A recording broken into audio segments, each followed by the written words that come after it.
بسم اللہ الرحمن الرحیم الحمد للہ رب العالمین والصلاة والسلام علی اشرف الانبیاء والمرسلین سیدنا و مولانا ابی القاسم محمد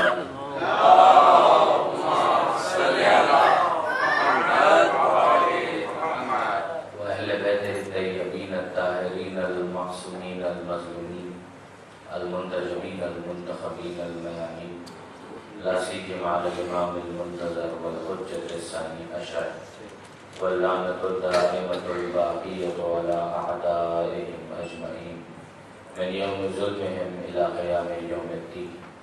اللهم إنا نرغب إليك في دولة كريمة تعز بها الإسلام وأهله وتذل بها النفاق وأهله وتجعلنا فيها من الدعاة إلى طاعتك والقادة إلى سبيلك وترزقنا بها كرامة الدنيا والآخرة. رب اشرح لي صدري ويسر لي أمري واحلل عقدة من لساني يفقهوا قولي واجعلني خالصا لوجهك الكريم يا الله. صلوات على محمد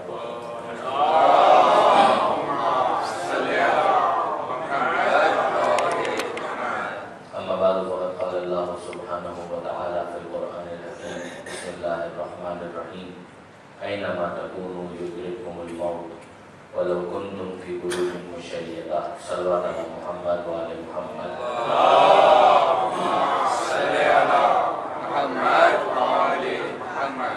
برادران عزیز و خاران محترم، آج کی ظاہر کہ یہ ہماری آخری تقریر ہے اور کل سے انشاءاللہ یہ سلسلہ تو بہرحال جاری رہے گا اور حجت الاسلام علی مشکلی مولانا سید محمد علی نقوی صاحب انشاءاللہ ان مجالس سے خطاب فرمائیں گے اور آپ ان سے انشاءاللہ زیادہ بہتر طور پر استفادہ کر پائیں گے. اور یہ بہت مناسب موقع ہے کہ میں آپ حضرات کا شکریہ ادا کروں، آپ کی سماعتوں کا کہ آپ نے بڑی توجہ کے ساتھ ہماری گزارشات کو سماعت فرمایا. پروردگار عالم سے یہ دعا بہرحال رہے گی کہ خدا متعال ہماری آپ کی کوششوں کو اپنی بارگاہ میں قبول فرمائیں.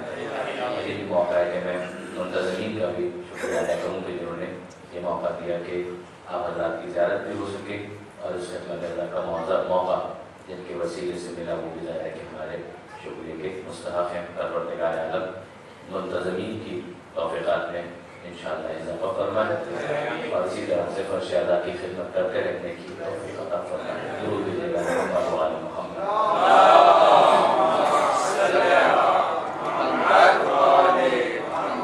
ظاہر ہے کہ آج کا وائنڈ اپ سیشن ہے ہمارا اور اس کے اندر باتوں کو خلاصہ پیش کر کے کچھ مزید نکات بیان کر کے بات کو مکمل کرنا ہے.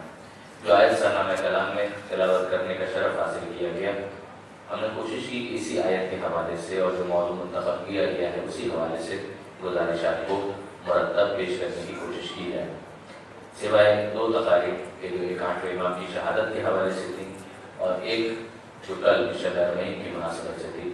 باقی ہم نے کوشش کی کہ کچھ موضوع کے حوالے سے گفتگو کی جائے.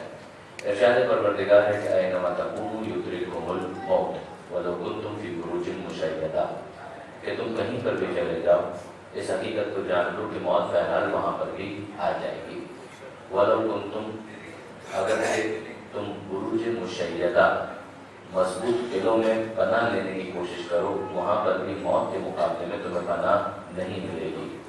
تو حقیقت وہ ہے کہ جسے تم جانتے بھی ہو ہم بھی تمہیں بتائے دیتے ہیں اور اب اس کے بعد اصل جو کرنے کا کام ہے وہ ہے آمادگی اور تیاری، کہ اس دنیا کے اندر رہتے ہوئے تمہیں اپنے آپ کو تیار کرنا ہے، آمادہ کرنا ہے تاکہ اس دنیا کے لیے تم پوری طرح سے پریپیئر ہو سکو.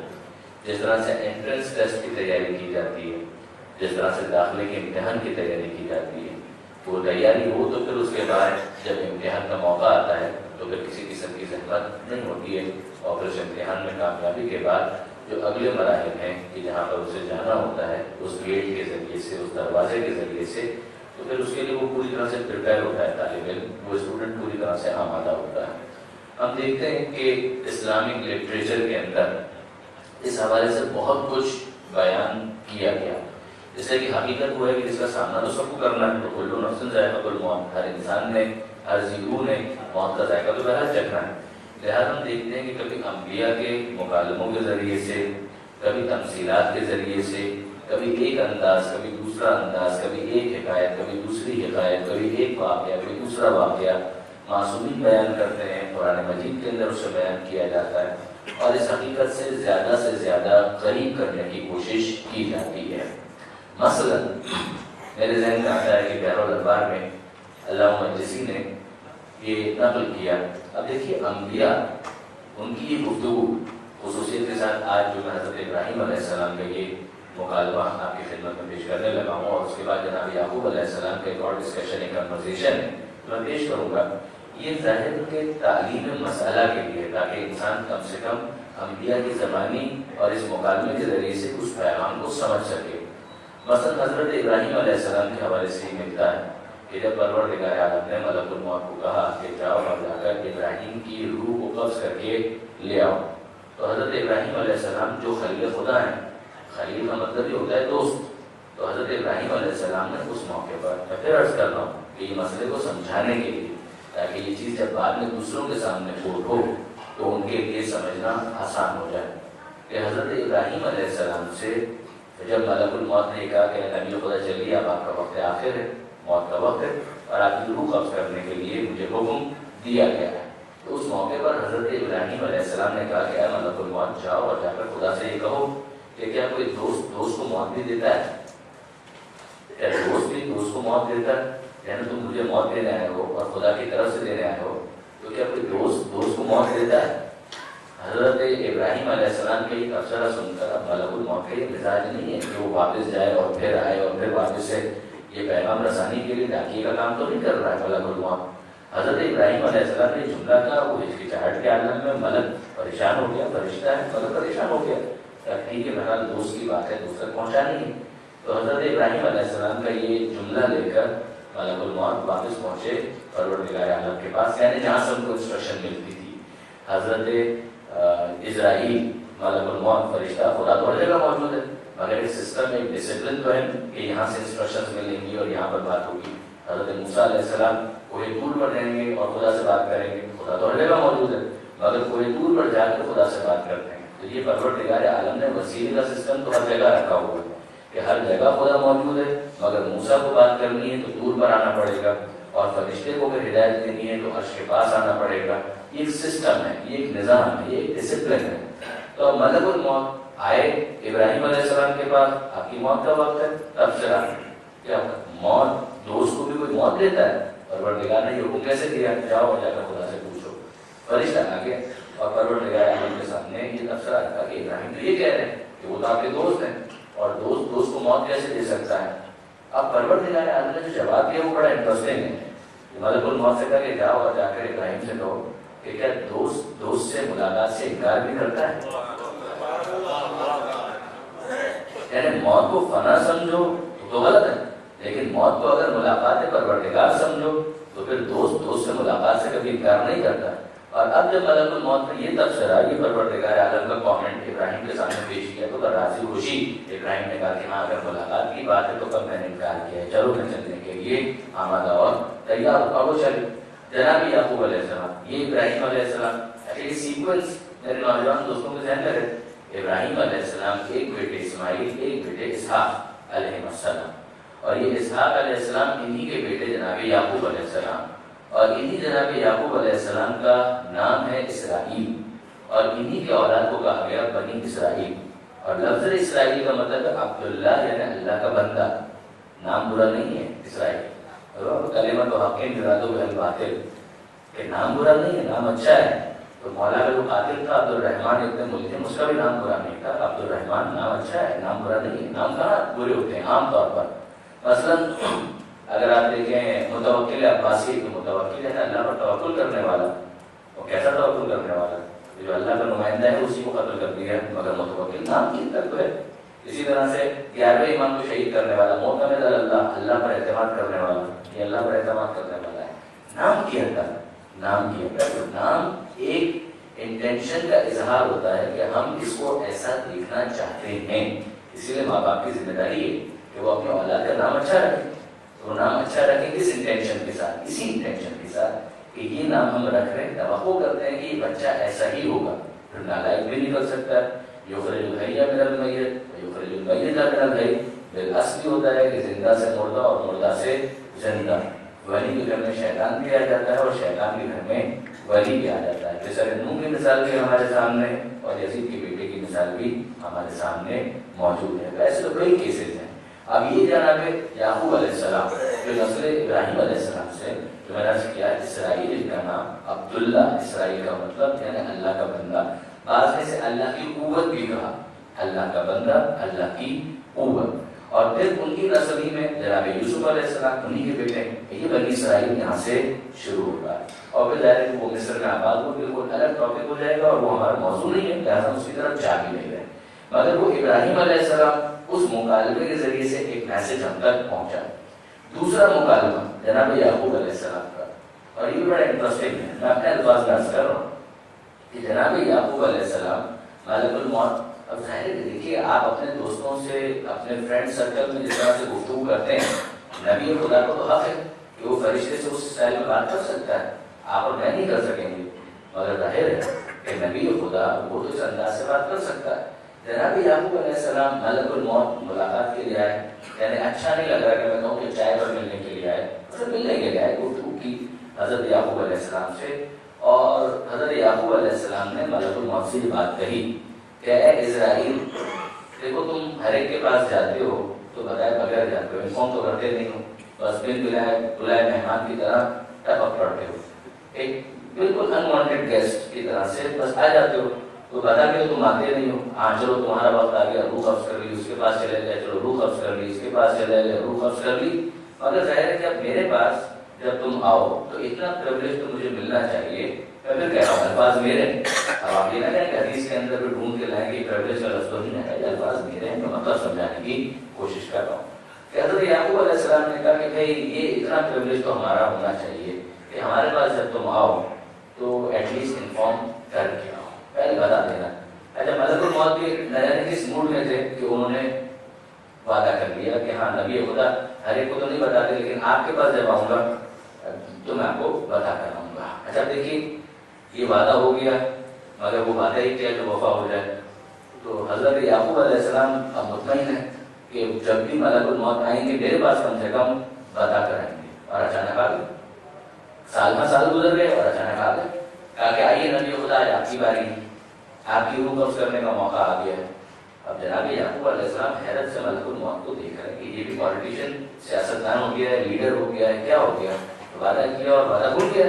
جب الیکشن میں ووٹ لینے کے لیے آیا تھا تو یہ بھی بنوا دوں گا اور یہ بھی کروا دوں گا اور یہ بھی روٹی کپڑا اور مکان ہمارے یہاں تو بڑا مشہور نہ رہا. تو یہ کیا ہوا؟ مینیفیسٹو جب ڈکلیئر کیا تھا تو بہت سے وعدے کیے تھے اور جب اقتدار میں آ گئے تو بھول گئے. اب جناب یعقوب علیہ السلام وہ ملک الموت کو دیکھ رہے ہیں، اے فرشتہ اجل، اے ملک الموت، اے اسرائیل، تم اپنا وعدہ بھول گئے. ہمارا کوئی ایگریمنٹ ہوا تھا، کچھ طے ہوا تھا کہ تم آؤ گے تو بتا کر آؤ گے. مجھے بھی بتایا بغیر آ گئے، وعدہ توڑ دیا. اب ملک الموت نے جو جواب دیا وہ بڑا انٹرسٹنگ ہے. اس نے کہا نہیں نبی خدا میں بتا کر آیا، میں آپ کو انفارم کر کے آیا. اب جناب یعقوب علیہ السلام کا کہاں بتا کر آیا؟ یعنی آج کی اصطلاح میں نہ کوئی SMS آیا، نہ کوئی فون آیا، نہ کوئی موبائل کے اوپر رنگ آئی ہے، نہ کوئی ای میل آیا، نہ کوئی فیکس آیا ہے. ٹیلیکس کا زمانہ تو گزر گیا. نہ کوئی کار آیا ہے، وہ بھی پرانی بات ہو گئی. ایسا کوئی انفارمیشن میرے پاس تو نہیں آئی ہے اور تم کہہ رہے بتا کر آیا ہوں. ہاں نبی خدا میں غلط نہیں کہہ رہا، میں آپ کو بتا کر آیا ہوں. اور آپ کو نہیں، میں تو سب کو بتا کر آتا ہوں. چلیے ایک اسٹیپ اور آگے چلے گئے. میں اپنی بات کر رہا ہوں، مجھے بھی بتایا نہیں اور سب کے بارے میں کہہ رہا ہوں کہ ہاں بتا کر آیا. عام طور پر میں بتا کر آتا ہوں. کہاں بتا کر آئے؟ کہا نبی خدا ذرا غور کیجیے، سننے والا تم رہا پہلے. اے نبی خدا غور کیجیے، پہلے آپ کے بال کالے تھے اب سفید ہو گئے. یہ سفید بالوں کا ہو جانا یہ میری طرف سے آپ کو SMS تھا، آپ کو انفارم کرنا تھا کہ میں آ رہا ہوں. آپ غور کیجیے، جب ہماری بات ہوئی جب آپ کی کمر سیدھی تھی آپ جھک چکی ہے. یہ کمر کا جھک جانا میری طرف سے ٹیلی گرام تھا کہ میں آ رہا ہوں. آپ کے دانت پہلے پورے تھے اب وہ گر چکے ہیں. یہ دانتوں کا گر جانا میری طرف سے ای میل تھا کہ میں آپ کی بارگاہ میں آ رہا ہوں. آپ غور کیجیے، آپ کے چہروں پر پہلے جھریاں نہیں تھیں، آج رنکلز جھریاں موجود ہیں. یہ چہرے کے اوپر جھریوں کا آ جانا یہ جھریاں تھوڑی ہیں، یہ میری طرف سے پیغام ہے کہ میں آ رہا ہوں. تو اے نبی خدا میں بتایا بغیر نہیں آیا ہوں، میں آپ کو بتا کر آیا ہوں. آپ کے ان باکس میں کوئی پرابلم ہے کہ آپ نے پراپرلی ریسیو نہیں کیا ہے، میسج میری طرف سے پراپرلی ڈیلیور ہوا ہے، درود بھیجیے محمد وعلی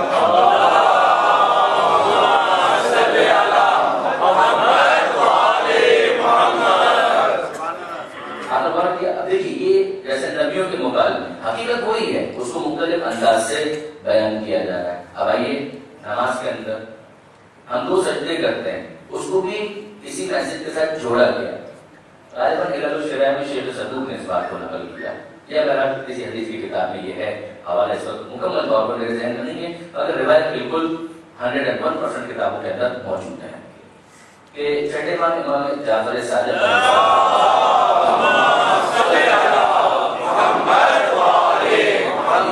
کسی نے سوال کیا کہ مولا یہ نماز میں جو ہم 2 سجدے کرتے ہیں، ان 2 سجدوں کا کیا فلسفہ ہے؟ ہم 2 سجدے کیوں کرتے ہیں؟ ایک جواب تو بڑا سادہ سا ہے،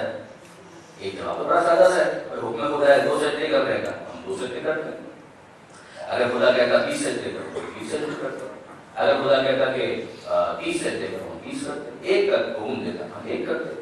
جیسے کہ ٹورسٹ ڈائریکٹو والا معاملہ ہے، اطاعت کی منزل میں سوال یہ تو معیوب ہے کہ انسان اطاعت کا اعلان بھی کرے اور پھر سوال بھی کرے۔ عبادت تو اس کو نہیں کہتے ہیں۔ اس سے پہلے کہ میں اس واقعے کو مکمل کروں، یہ اس بات کو آپ کے سامنے بیان کروں، شیطان کا خدا سے مکالمہ ہے، اس کو بھی سن لیجیے۔ جب شیطان نے ابلیس نے حضرت آدم علیہ السلام کو سجدے سے انکار کیا، یہ حیات القلوب میں علامہ مجلسی نے لکھا کہ جب ابلیس نے انکار کر دیا سجدے سے، پروردگار عالم نے اعلان کیا انی جاعل فی الارض خلیفہ، میں زمین میں خلیفہ بنانے والا ہوں، فاذا سویتہ ونفخت فیہ من روحی فقعوا له ساجدین، جب میں سے بنا دونوں قلم سے سوار لوں تو تم کیا کرنا؟ سب کے سب سجدے میں چلے جانا۔ سب کے سب سجدے میں چلے گئے الا ابلیس، ابلیس نے سجدے سے انکار کر دیا۔ ابا واستکبر وکان من الکافرین، اس نے انکار کیا، تکبر سے، ایروگنس سے کام لیا، کافر ہو گیا، وہ کافروں میں سے تھا۔ یہاں تک تو بات سمجھ میں آ گئی۔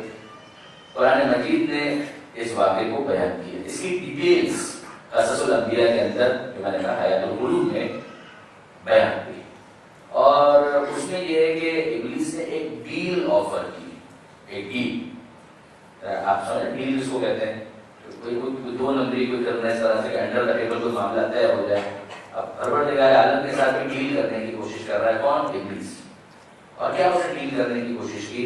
کہ اے پروردگار یہ جو آدم کو سجدہ ہے اس سے مجھے ایگزمپٹ کر دیا جائے، یہ میں نہیں کرنا چاہتا، اس سے مجھے مستثنا کر دیا جائے، آدم کے سامنے میں سجدہ نہیں کرنا چاہتا، یہ میرے لیے بہت مشکل، میں نہیں کرنا چاہتا۔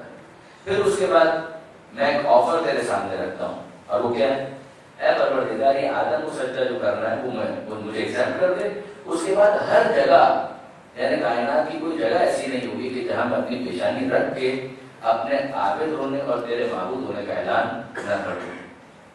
یعنی ڈیل بڑی اسٹرانگ آفر کر رہا ہے وہ، ایک سجدے سے مجھے ایگزمپٹ کر دے، اس کے بعد ہر جگہ جتنی بھی کائنات ہے ہر جگہ زمین کے اوپر مٹی کے اوپر ہر جگہ میں تجھے سجدہ کروں گا، میں معبود نہیں ہوں، میں عابد ہوں، اس کا اعلان کروں گا، تو میرا معبود ہے، میں اس کا اعلان کروں گا، ایسی عبادت کروں گا، ہر جگہ سجدہ کروں گا۔ پروردگار عالم نے جو جواب دیا وہ بڑا انٹرسٹنگ ہے۔ خداوند تعالیٰ فرماتا ہے اے ابلیس جو تو کرے وہ عبادت نہیں ہے، جو میں کہوں وہ عبادت ہے۔ اپنی مرضی کو میرے اوپر مسلط کرنا اور پھر اسے عنوان عبادت دینا یہ طریقے سے نہیں ہوگا۔ اب یہ تو ایک جواب تو بڑا آسان سا ہے، اطاعت کی منزل میں یہ سوال تھوڑی ہوتا ہے کہ یوں کروں یا یوں کروں، ڈو ایز ڈائریکٹڈ، خدا نے جو کہا ہے وہ کرو، یعنی ذات کو مان رہے ہو یا نہیں مان رہے ہو، ذات کو ماننے پر تحقیق کر لو تو اس ذات کو ماننا ہے یا نہیں ماننا، ذات کو مان لیا اس کے بعد اس کی بات کو تو بہرحال ماننا ہے۔ یہ نہیں ہو سکتا ہے کہ ذات کو مانے اور بات کو نہ مانے، اس کے لیے شیطانت ہے، یہ ابلیسیت ہے کہ وہ ذات کو مانتا ہے مگر اس ذات کی بات کو ماننے سے انکار کر دیتا ہے۔ تو ایک جواب تو بڑا سادہ سا، اے مولا یہ نماز کے اندر 2 سجدے کیوں ہیں؟ بٹ وہ ڈائریکٹڈ 2 سجدے ہیں 2 کرنے، 200 مانگے ہوتے تو 200 کرتے، میں دن میں 5 نمازیں کیوں ہیں؟ 5 رکھی ہے اس لیے 5 ہیں، اگر پروردگار نے 6 رکھی ہوتی تو ہم 6 پڑھتے، 3 رکھی ہوتی تو 3 پڑھتے، 2 رکھی ہوتی 2 پڑھتے۔ یہ مغرب کی 3 رکعت کیوں ہے، عشاء کی 4 رکعت کیوں ہے؟ یہ ہر کیوں کا جواب ایک ہے، قربتاً اللہ. اس لیے کہ حکم پروردگار یہ ہے، اس کے انجام دینا ہے. ذات کو ماننے پر بحث ہو سکتی ہے کہ اصول دین میں گفتگو ہوتی ہے، فروع دین کے اندر اطاعت ہوتی ہے، اس کے اندر اوبے کیا جاتا ہے. میں عمان آنا چاہتا ہوں یا نہیں آنا چاہتا ہوں میں طے کر لوں، اگر ایک مرتبہ مسجد میں داخل ہو گیا تو مسجد کے قوانین کو تو مجھے فالو کرنا ہے، مجھے اچھے لگیں یا اچھے نہ لگیں، مجھے بہرحال ان قوانین کو ماننا ہے. مجھے اچھا لگتا ہے یا نہیں لگتا ہے، دونوں صورتوں میں ریڈ لائٹ کے اوپر گاڑی کو روکنا ہے، گرین لائٹ کے اوپر چلا دینا ہے. ریڈ لائٹ کے اوپر اگر میں گاڑی چلا دوں تو یہ کوئی قبول نہیں کرے گا کہ چونکہ مجھے پسند ہے کہ ریڈ لائٹ کے اوپر گاڑی چل جائے تو میں چلا رہا ہوں. نہیں، روکنا ہے، یہ قانون ہے، اس قانون کو فالو کرنا ہے. آپ غور فرمائیے کہ جو بھی اطاعت کا معاملہ ہوتا ہے وہ اسی طرح سے ہوتا ہے. لیکن اب اس کے بعد اگلا مرحلہ کہ معصوم نے بعض اوقات چیزوں کی مصلحت بیان کی ہے، اسے سمجھنے میں بھی کوئی حرج نہیں ہے، اپنے طور پر بھی کوئی لطیف استخراج، کوئی ایک لطیف کنکلوژن ڈرا کرنے میں اس میں بھی حرج نہیں ہے، جب تک کہ وہ اسلام کی کسی مسلمہ تعلیم سے متصادم نہ ہو. درود بھیجے گا.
اور جب دوسرے سجدے کے لیے واپس مٹی پر سر رکھتے ہو تو یہ سمجھانا مقصود ہے کہ اسی مٹی میں واپس جاؤ گے، اسی مٹی میں واپس جاؤ گے. اور جو تھوڑی دیر کے لیے بیٹھتے ہو تو یہ میسج ہے کہ جتنی دیر بیٹھے ہو اتنی ہی دیر تمہیں دنیا میں رہنا ہے، اور دنیا میں رہ کر کرنے کا کام سوائے استغفار کے اور کوئی نہیں ہے کہ مغفرت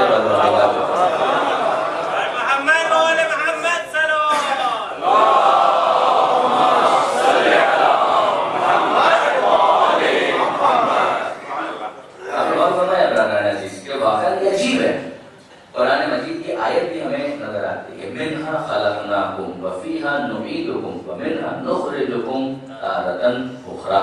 یہ دیکھو اسی مٹی سے، یہ وہ آیت ہے جو مولا نے ضربت کے بعد خاک اپنے زخم پر ڈالتے ڈالتے اس آیت کی تلاوت کی ہے کہ منہا خلقناکم، اسی مٹی سے تمہیں پیدا کیا ہے. خدا فرماتا ہے وفیہا نعیدکم، اور اسی مٹی میں تمہیں پلٹایا جائے گا، ومنہا نخرجکم تارۃ اخری، اور اسی مٹی سے واپس زندہ کیا جائے گا، ریسریکشن ہوگا، اسی سے واپس اٹھایا جائے گا. تو آپ دیکھیں گے کہ یہ بڑی لطیف حکمتیں ہیں کہ جو ان چیزوں کے اندر اصل میسج وہ اپنی جگہ پر. اینما تکونوا یدرککم الموت ولو کنتم فی بروج مشیدہ. آمادہ ہو جاؤ، تیار ہو جاؤ، راضی خوشی تو بہت اچھا ہے. موت تو بہرحال آ جائے گی، خوشی خوشی بھی آ جائے گی، زبردستی بھی آ جائے گی. وہ سسٹم ہے، اس نے تو اپنا ڈیو کورس آف ایکشن وہ تو فالو کرنا ہی کرنا ہے، وہ تو ہوگا. مگر تمہیں نماز کے ذریعے، ان ذریعے، اس ذریعے، اس ذریعے، اس حکایت کے ذریعے، اس حکایت کے ذریعے اس حقیقت کی طرف متوجہ کر کے اس سے قریب کرنا، یہ ہے ٹارگیٹ، یہ ہے مقصود. اب آئیے ایک لطیف استخراج کی طرف. یہ بات علماء نے بیان کیا. میں نے کہا کہ معصوم کی حدیث آ جائے پھر تو وہ سرٹین. اب جو میں بات بیان کرنے جا رہا ہوں، اگر معصوم کی حدیث میں تو مجھے نہیں معلوم، میں نے بعض علماء سے سنی اور اس کے اندر واقعہ ایک پروبیبل حکمت اپنی جگہ پر موجود ہے، تو اسے اسی انداز سے سنیے گا. دیکھیے عجیب ہے، کتنی عجیب بات، لطیف استخراج کہ بچہ جب پیدا ہوتا ہے تو اس کے کان میں اذان دی جاتی ہے اور اقامت کہی جاتی ہے. اچھا، اذان اور اقامت، اس کے بعد کیا ہونا چاہیے؟ اس کے بعد نماز ہونی چاہیے. کیا وہاں پر نماز ہے؟ نماز نہیں. یہ کہا گیا حی علی الصلاۃ، وہاں پر بھی کہا گیا جب اذان دی جا رہی ہے تو جملہ یہ بھی ہے اللہ اکبر 4 مرتبہ، اشہد ان لا الہ الا اللہ 2 مرتبہ، اشہد ان محمد رسول اللہ 2 مرتبہ، اشہد ان علی ولی اللہ 2 مرتبہ، حی علی الصلاۃ 2 مرتبہ، حی علی الفلاح 2 مرتبہ، حی علی خیر العمل 2 مرتبہ، اللہ اکبر 2 مرتبہ، لا الہ الا اللہ 4 مرتبہ 2 مرتبہ. اسی طریقے سے اذان پراپر ہے اور یہ کہا بھی جا رہا ہے حی علی الصلاۃ، حی علی الصلاۃ، نماز کی طرف آؤ، نماز کی طرف آؤ. اچھا، اس کے بعد اقامت کا تو مطلب ہی ہے اقامہ نماز، یعنی نماز کھڑی ہو رہی ہے، جماعت کھڑی ہو رہی ہے. قامت الصلاۃ، قامت کھڑے ہو جاؤ، نماز شروع ہو چکی ہے، نماز قائم ہو چکی ہے، یہ اعلان کر دیا گیا. بچے کے ایک کان میں اذان دے کر کہا نماز کی طرف آؤ، دوسرے کان میں اقامت دے کر کہا قامت الصلاۃ، نماز کھڑی ہوئی ہے. اس اذان اور اقامت کے بعد نماز مائنس ہے، نماز نہیں. اچھا، آگے یہ جب انتقال ہوتا ہے، جنازہ بالکل تیار ہو گیا، غسل و کفن دے کر اس کو بالکل ریڈی کر دیا، جنازہ بالکل ریڈی ہے. اب کیا ہو رہا ہے کہ یہاں پر الصلاۃ الصلاۃ الصلاۃ، اذان تو دیجیے، لیکن اس میں اذان نہیں ہے، اس میں اقامت نہیں ہے. تو بس نماز کے لیے آ جائیے الصلاۃ الصلاۃ الصلاۃ. وہ اذان اقامت، یعنی اذان اقامت کے بغیر یہ نماز ہوگی. وہ اذان اور اقامت جو کان میں کہی گئی اس کے بعد نماز نہیں ہے. یہ نماز جو اس جنازے کے اوپر پڑھی جا رہی ہے اس سے پہلے اذان اور اقامت نہیں ہے. تو اس اذان اور اقامت کی نماز کہاں چلی گئی اور اس نماز کی اذان اور اقامت کہاں چلی گئی؟ کہیں نہیں گئی. وہ اذان اور اقامت کہیں اس لیے گئی تھی کہ اس نماز کے لیے بندے کو تیار کیا جائے، اس کے لیے اسے تیار کرنا تاکہ مقصود تھا کہ وہ اذان اور اقامت کہی جائے، نماز نہ ہو، مگر یہ آخری نماز اس سے پہلے اذان اور اقامت نہ ہو. سمجھو کہ تمہیں بہت طولانی فاصلہ لگ رہا ہے، مگر کوئی طولانی فاصلہ نہیں ہے، بس اتنا ہی فاصلہ ہے جتنا قد قامت الصلاۃ کہنے کے بعد جماعت کے کھڑے ہونے میں فاصلہ ہوگا. یہ ذہنی طور پر آمادہ کرنے کے لیے نہیں، ذہنی طور سے زیادہ دلی طور پر آمادہ کرنے کے لیے. ذہنی طور پر جو آپ کے ذہن میں ہوگا کہ پہلی تقریر میں میں نے گزارش کی تھی کہ انسان عقلی طور پر جانتا ہے مرنا تو ہے، دلی طور پر اس کو کنونس کرنا، اپنے دل کو آمادہ کرنا کہ ہاں واقعی یہ چیز ہونے والی ہے. اور کیسے ہونے والی ہے کہ من یعمل مثقال ذرۃ خیرا یرہ وَمَن يَعْمَلْ مِثْقَالَ ذَرَّةٍ شَرًّا يَرَهُ۔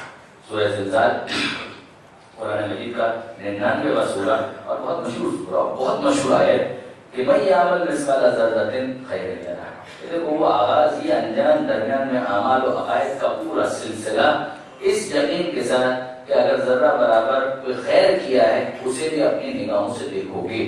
مَن يَعْمَلْ مِثْقَالَ ذَرَّةٍ شَرًّا يَرَهُ، اور اگر ذرہ برابر شر بھی کیا ہے تو اسے بھی آنکھوں سے وہاں پر دیکھو گے۔ اب آپ غور فرمائیے کہ خیر کو دیکھنا تو بہت اچھا لگے گا مگر شر کو دیکھنا پسند نہیں آئے گا، یہ اچھا نہیں لگے گا۔ یعنی وہاں پر جتنی بھی صورتیں ہوں گی کسی نیکی کی جو خدا قبول کر دے، کہ مثلا عزاداری کی ہے اس کی ایک حسین شکل ہوگی وہ اچھا لگے گا، ماتم کیا اس کی ایک شکل ہوگی یہ اچھا لگے گا، عزاداری کی اس کی ایک شکل ہوگی، تجسم اعمال یہ اچھا لگے گا، ہم نے نماز پڑھی اس کی ایک شکل ہوگی اچھا لگے گا، درود پڑھا اس کی ایک شکل ہوگی، ماں باپ کی خدمت کی یہ اچھا لگے گا۔ مگر جو اعمال بد ہیں، خدا نہ کرے گا کوئی جھوٹ بولتا ہے، غیبت کرتا ہے، تہمت لگاتا ہے، ماں باپ کی نافرمانی کرتا ہے، گھر والوں کے حقوق ادا نہیں کرتا ہے، گانا سننا اسے اچھا لگتا ہے، حرام فلمیں دیکھنا چاہیے، کی بھی تو صورتیں بن رہی ہیں، تصویر تو اس کی بھی بن رہی ہے، شکل تو اسے پیدا کی رہے گی، مگر وہ اچھا نہیں لگے گا۔ چاہے پروردگار ہم دیکھنا بھی نہیں چاہتے تو وہاں نہیں دیکھنا چاہتے تو یہاں دیکھنا بند کر دو، جب یہاں دیکھنا بند کر دو گے تو وہاں پر وہ شکل نہیں دیکھنی پڑے گی، وہاں پر وہ صورت نہیں دیکھنی پڑے گی۔ اے پروردگار جو کر لیا اس کا کیا کریں، جو ہو گیا اس کا کیا کریں، یہ عجیب ہے۔ اب یہ لطف و کرم کا دروازہ واہ ہو جاتا ہے، باز ہو جاتا ہے، کھل جاتا ہے کہ جہاں ہمیں یہ آیت نظر آتی ہے۔ دیکھیے کتنی عجیب ہے یہ آیت کہ مثقال ذرۃ خیر من یعمل مثقال ذرۃ شرا یرہ، ذرہ برابر شر کیا دیکھو گے، میں نہیں دیکھنا ہے، مت کرو، عالم جو کر لیا اس کا کیا کریں۔ سورہ فرقان، سورہ فرقان قرآن مجید کا 24واں سورہ، نہیں 25واں سورہ، 24واں سورہ سورہ نور، اس کے بعد سورہ فرقان، اور اس کے اختتام پر آپ کو ایک عنوان نظر آئے گا کہ جہاں پر عباد الرحمن کا ٹائٹل موجود ہے کہ رحمان کے بندے کون، اور پھر پروردگار عالم ون بائی ون ان کی صفتیں بیان کرتا ہے۔ رحمان کے بندے کون، عباد الرحمن الذین یمشون علی الارض ہونا واذا خاطبهم الجاہلون قالوا سلاما۔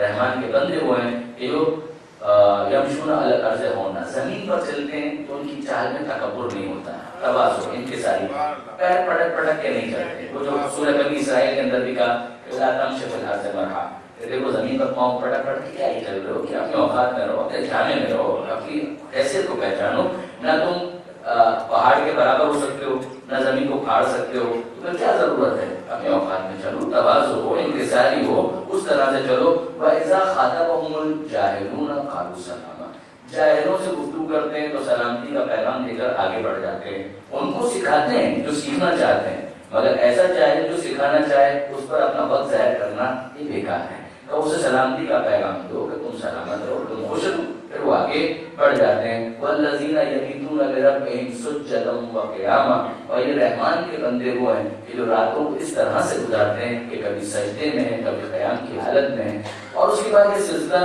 ایک گوز آن، اور پھر اس کے بعد پروردگار عالم یہ بیان کرتا ہے کہ اگر گناہ ہو جائے، غلطی ہو جائے، گڑبڑ ہو جائے، جو سوال پیش کیا تھا نا کہ مالک ذرہ برابر شر بھی کیا وہ بھی دیکھیں گے، نہیں دیکھنا ہے، مت کرو، مالک جو ہو گیا اس کا کیا کریں، اس کا کیا کریں، تاکہ اس کا ہم بتاتے ہیں۔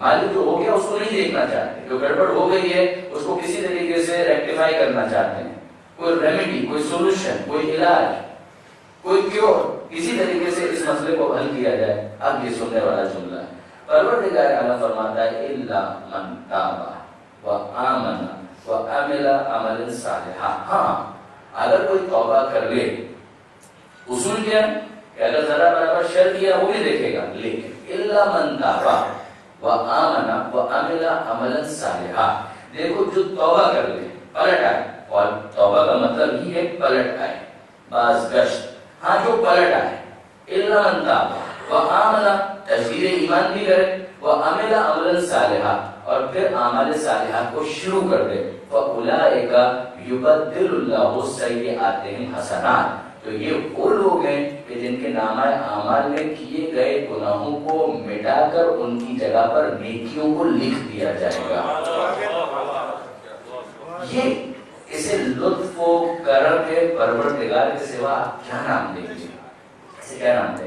میں نے غلط کیا، برا کیا، گناہ کیا، اندر یہ کہتے ہیں لکھی توبہ نہیں چلے گی، سوکھی توبہ نہیں چلے گی، خالی خالی توبہ نہیں چلے گی کہ انسان فقط اس کام کو تو کرتا رہے اور اس کے ساتھ ساتھ گالوں کو پیٹ لے، کانوں کو کھینچ لے اور کہے کہ مالک میں توبہ کرتا ہوں تیری بارگاہ میں. یہ کون سی توبہ ہے؟ یہ کون سی توبہ ہے؟ وہ اس کا غریب کا مال لوٹ لیا، ہاں مالک میں توبہ کرتا ہوں، مال اس کو واپس لوٹا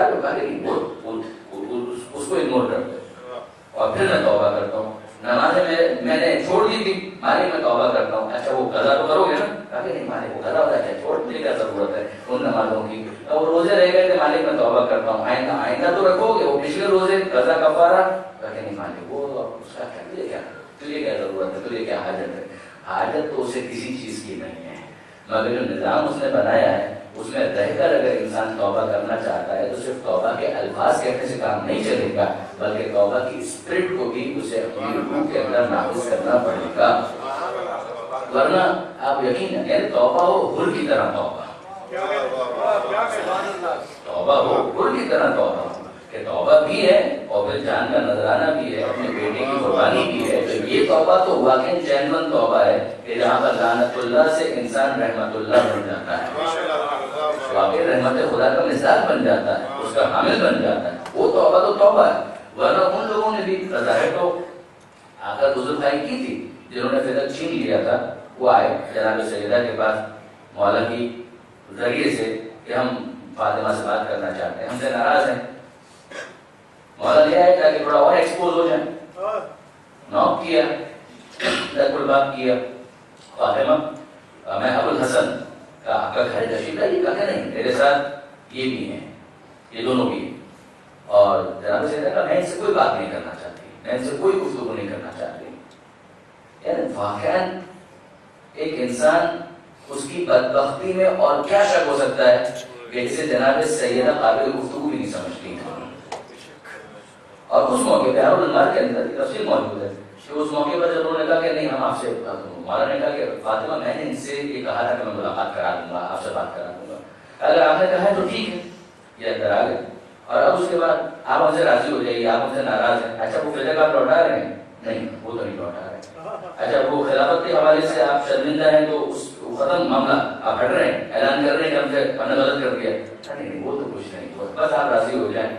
جناب سیدہ فرماتی ہے صرف اتنا سا مجھے جواب دو کہ تم نے میرے بابا کو یہ کہتے سنا ہے کہ فاطمہ میرا ٹکڑا ہے، بس ہاتھوں میں نہیں، جو اسے اذیت دے اس نے مجھے اذیت دی، جو اسے غضبناک کرے اس نے مجھے غضبناک کیا. تو صرف اتنا بتاؤ تم نے یہ سنا ہے؟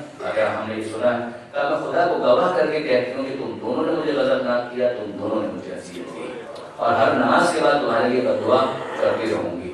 اب وہ خالی توبہ یہ کوئی توبہ نہیں ہے. یزید والی، یزید تو خیر توبہ کی ہی نہیں، لیکن وہ والی توبہ اس کا کوئی مطلب نہیں ہے. توبہ جنون توبہ ہو جو قرآن میں خدا کہتا ہے توبوا الی اللہ توبۃ نصوح، کہ دیکھو توبہ کرو ایسی توبہ کہ جو واقعی توبہ ہو، جنون توبہ کہ جس میں دل میں شرمندگی بھی ہو، آگے اس گناہ کو نہ کرنے کا عزم بھی ہو اور اس گناہ سے متعلق جو ریمیڈی ہو سکتی ہے وہ انسان انجام دے. اگر قضا ہے تو قضا، کفارہ ہے تو کفارہ، حقوق الناس کا معاملہ ہے تو اس مال کو جس کا ہے اس کو پہنچاؤ، اگر غیبت کی تھی تو اس کو راضی کرو. یہ سارے کام کرو تو پھر وہ توبہ واقعاً توبہ ہے. الا من تاب، ہاں اگر کوئی توبہ کرے، وآمن وعمل عملا صالحا، کوئی توبہ کرے، تجدید ایمان کرے، عمل صالح کو انجام دے، پھر یہ وہ بندہ ہے فَأُولَٰئِکَ يُبَدِّلُ اللَّهُ سَیِّئَاتِہِمْ حَسَنَاتٍ، کہ اس کے نام اعمال سے گناہوں کو مٹا دیا جائے گا اور اس کی جگہ پر نیکیوں کو لکھ دیا جائے گا. درود بھیجے گا محمد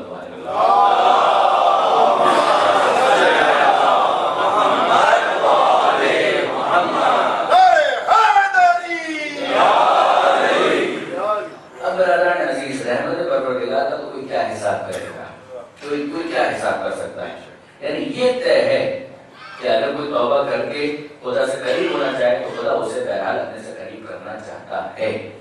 پروردگار عالم نے اپنے دروازے کو بند نہیں کیا. یہ بندے کی بدبختی ہے کہ وہ توبہ نہ کرے یا رحمت خدا کو حاصل نہ کر پائے. حسن بصری کا نام آپ نے سنا ہوگا. دیکھیے بہت امید دلائی ہے. قرآن مجید کی آیتیں، سورہ زمر کی آیت یا عباد الذین اسرفوا علی انفسہم لا تقنطوا من رحمت اللہ ان اللہ یغفر الذنوب جمیعا. اے میرے وہ بندوں کہ جنہوں نے اپنے نفس پر تجاوز کیا، اسراف کیا، کس کا نقصان کیا؟ زید کا، بکر کا، عمر کا، خالد کا، یونس کا، کسی کا نہیں، تم نے اپنا نقصان کیا۔ لیکن یہ کرنے کے بعد جب اپنا نقصان تم نے کر لیا، لا تقنطوا من رحمت اللہ، یہ نقصان مت کرو کہ اللہ کی رحمت سے مایوس مت ہو جاؤ۔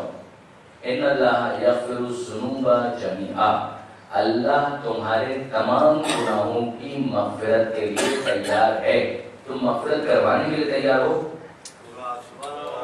وہ تیار ہے، تم مغفرت کروانے کے لیے تیار ہو؟ دیکھیے قرآن مجید میں پروردگار عالم فرماتا ہے کتب علی نفسہ الرحمہ، 2 مرتبہ ہے، کتب علی نفسہ الرحمہ، کتب ربکم علی نفسہ الرحمہ، تمہارے رب نے اپنے آپ پر رحمت کو واجب کر لیا۔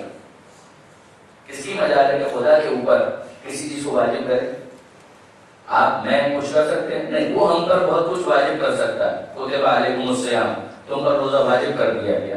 خدا کہتا ہے ربکم، کتب ربکم، تمہارے رب نے، کسی اور نے نہیں، تمہارے رب نے خود اپنے آپ پر رحمت کو واجب کر لیا، واجب کر لیا۔ وہ رحمت سے معاملہ کرنا چاہتا ہے، وہ چاہتا ہے کہ اپنے بندوں کے ساتھ جو ڈیل کرنی ہے کہ وہ رحمت کے ساتھ ہو، مرسی کے ساتھ ہو، عطا کے ساتھ ہو، عنایت کے ساتھ ہو۔ دیکھیے پیغمبر اکرم ختمی مرتبہ احمد مجتبی محمد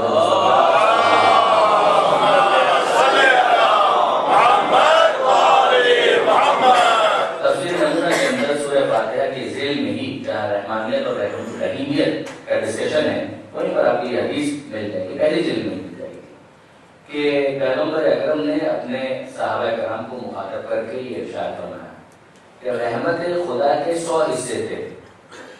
سمجھانے کا انداز کہ رحمت خدا کے 100 حصے تھے، ایک حصہ خدا نے اس دنیا میں نازل کیا، 99 انٹیکٹ ہے، صرف رحمت کا ایک حصہ اس دنیا میں نازل کیا۔ یہ پیغمبر کہہ رہے ہیں ایک حصہ صرف اس دنیا میں نازل کیا۔ پیغمبر فرماتے ہیں جتنی محبتیں تمہیں اس دنیا میں نظر آتی ہیں یہ سب نتیجہ ہے اس ایک حصہ رحمت کے نازل ہونے کا۔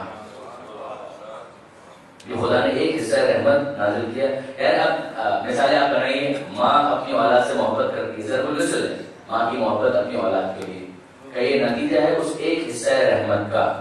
کسی ایک ماں کی محبت نہیں، تمام ماؤں کی محبت نتیجہ ہے اس ایک حصہ رحمت کے نزول کا جو 100 میں سے پروردگار نے نازل کیا۔ بھائی بھائی سے محبت کرتا ہے، اولاد ماں باپ سے محبت کرتی ہے، یعنی محبتیں ایک سلسلہ ہے، کہ یہ سب نتیجہ ہے اس ایک حصہ رحمت کا جو پروردگار نے اس دنیا میں نازل کیا۔ بٹ نیچرل یہ کوشچن ذہن میں آنا چاہیے کہ وہ 99 حصے کیا ہوئے؟ کسی نے سوال کیا اے اللہ کے رسول what about 99 left، ان کا کیا ہوا؟ وہ جو 99 حصے جو رحمت کے باقی ہیں، یہ تو 1% جو نازل ہوا، وہ 99%۔ عجیب جواب دیا پیغمبر نے کہ وہ 99 حصے خدا نے میدان قیامت کے لیے رکھے ہیں کہ جب میرے بندے میدان قیامت میں آئیں گے تو 99 حصہ آئے رحمت کے ذریعے اپنے بندوں کے ساتھ معاملہ کروں گا۔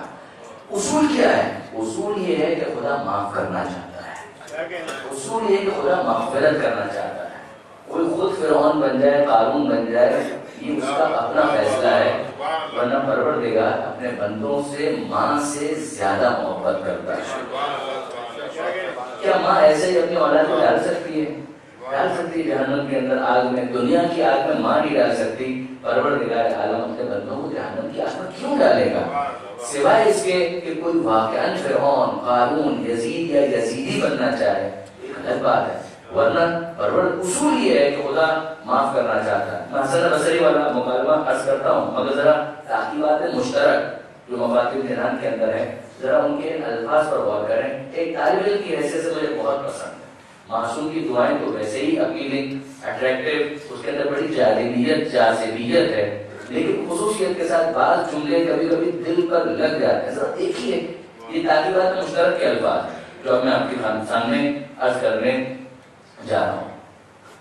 مفاتیح الجنان جہاں پر تعقیبات کہ نماز کے بعد پڑھنے کی تعقیبات، فجر کے بعد یہ دعا پڑھو، ظہر کے بعد یہ دعا پڑھو، عصر کے بعد یہ کچھ تعقیبات ہیں جو تعقیبات مشترک ہیں کہ ہر نماز کے بعد پڑھی جا سکتی ہیں، کامن۔ انہیں میں ایک دعا ہے، کتنی جاذبیت اس دعا کے اندر ہے کہ خدا کو اس طرح سے مخاطب کرو. معصوم سکھا رہے ہیں اللہم ان مغفرتک ارجا من عملی، اے میرے پروردگار. معصوم کہتے ہیں اس طرح خدا کو مخاطب کرو، اے میرے پروردگار، اے میرے اللہ، ان مغفرتک ارجا من عملی، میں عمل کر رہا ہوں مگر مجھے اپنے عمل سے اتنی امید نہیں ہے جتنی تیری مغفرت سے امید ہے. وَإِنَّ رَحْمَتَكَ أَوْسَعُ مِنْ ذَنْبِي، میں گنہگار ہوں، میں جانتا ہوں مگر مجھے یہ معلوم ہے کہ تیری رحمت میرے گناہ سے وسیع تر ہے. اللہم ان کان ذنبی عندک عظیما فعفوک اعظم من ذنبی، اے میرے پروردگار اگر میرا گناہ عظیم ہے تو تیری معافی عظیم تر ہے. اللہم ان لم اکن اہلا ان ابلغ رحمتک، اور اگر میں اس قابل نہیں ہوں کہ آگے بڑھ کر تیری رحمت تک پہنچ جاؤں، فرحمتک اہل ان تبلغنی، تو تیری رحمت یقیناً اس قابل ہے کہ وہ آ کر مجھ تک پہنچ جائے. وَتَسَعَنِي، اور مجھے اپنے گھیرے میں لے لے، لِأَنَّهَا وَسِعَتْ كُلَّ شَيْءٍ، اس لیے کہ تیری رحمت نے تو ہر چیز کا احاطہ کیا ہوا ہے، تو میں کیسے محروم ہو جاؤں گا. عجیب انداز ہے جو معصوم نے سکھایا ہے کہ خدا سے بات کرو، اس طرح سے بات کرو، پروردگار عالم سے گفتگو کرو، اس طرح سے گفتگو کرو، بات کرو اس انداز سے، اس محبت بھرے انداز میں پروردگار عالم کو مخاطب کرو. اب آئیے حسن بصری کے اس جملے کی طرف، اس پر چوتھے امام کی تنقید اور بات کو ہم آگے بڑھاتے ہیں. حسن بصری ایام حج میں انہوں نے ایک جملہ کہا، اور وہ جملہ کیا تھا؟ حسن بصری صوفی تصوف کی طرف آئے، انہوں نے جو جملہ کہا کہ مجھے تو کوئی حیرت نہیں ہوتی، کوئی اگر ہلاک ہو گیا تو کیسے ہلاک ہو گیا، مجھے تو کوئی حیرت نہیں ہوتی. ممن ہلاک کیف ہلاکا، مجھے کوئی حیرت نہیں ہوتی. کوئی ہلاک ہو گیا، جہنم میں چلا گیا، خدا کے عذاب کا شکار ہو گیا، مجھے کوئی حیرت نہیں ہوتی. مجھے تو حیرت اس پر ہوتی ہے کہ ممن نجا کیف نجا، کہ کوئی بچ بچا کے یہ جنت میں کیسے پہنچ گیا. ایک نفس ہمارا اندر سے گڑبڑ کر رہا ہے، شیطان باہر سے بہکا رہا ہے، دنیا کی رنگینیاں ہیں، اتنے فریب اور دھوکے موجود ہیں، تو اس میں اگر کوئی ہلاک ہو گیا تو مجھے کوئی حیرت نہیں ہوتی. ممن ہلاکا کیف ہلاکا، مجھے کوئی حیرت نہیں ہوتی.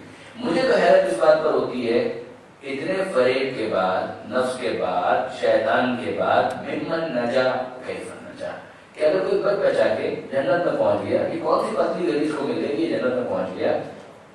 ہلاک ہونے پر مجھے کوئی حیرت نہیں ہے، بچ کر نجات پا جانے پر مجھے حیرت ہے.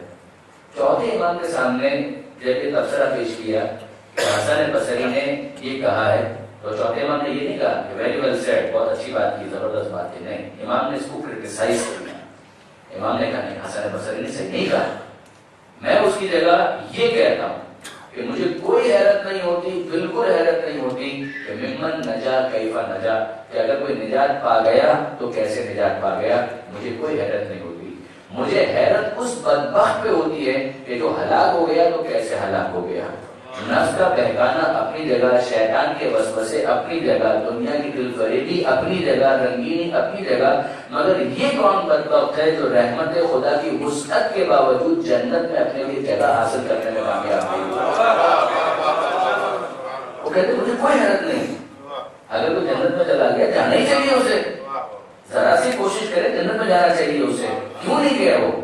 اگر ہلاک ہو گیا تو مجھے اس پر حیرت ہوتی ہے کہ رحمت خدا کی وسعت کے باوجود، معصیت رحمت، اللہ کی رحمت کی وسعت کے باوجود یہ کون بدبخت ہے کہ جو رحمت خدا کا حقدار نہیں بن سکا. ماں کے تو 7 بچے بھی ہوں، 5 بھی ہوں، تو ہر ایک کا خیال رکھتی ہے، پھر بھی ماں غفلت کا امکان ہے کہ وہ بھول سکتی ہے. مگر پروردگار کہ جو لا تاخذہ سنۃ ولا نوم، کہ جہاں نہ سن اثر انداز ہوتا ہے نہ نیند اثر انداز ہوتی ہے، تو پھر کیسے ممکن ہے کہ وہ پروردگار اپنے بندوں سے غافل ہو جائے. وہ رحمت جب بانٹتا ہے تو اس میں تفریق نہیں کرتا ہے، وہ اپنے بندوں کو دینا چاہتا ہے، عطا کرنا چاہتا ہے.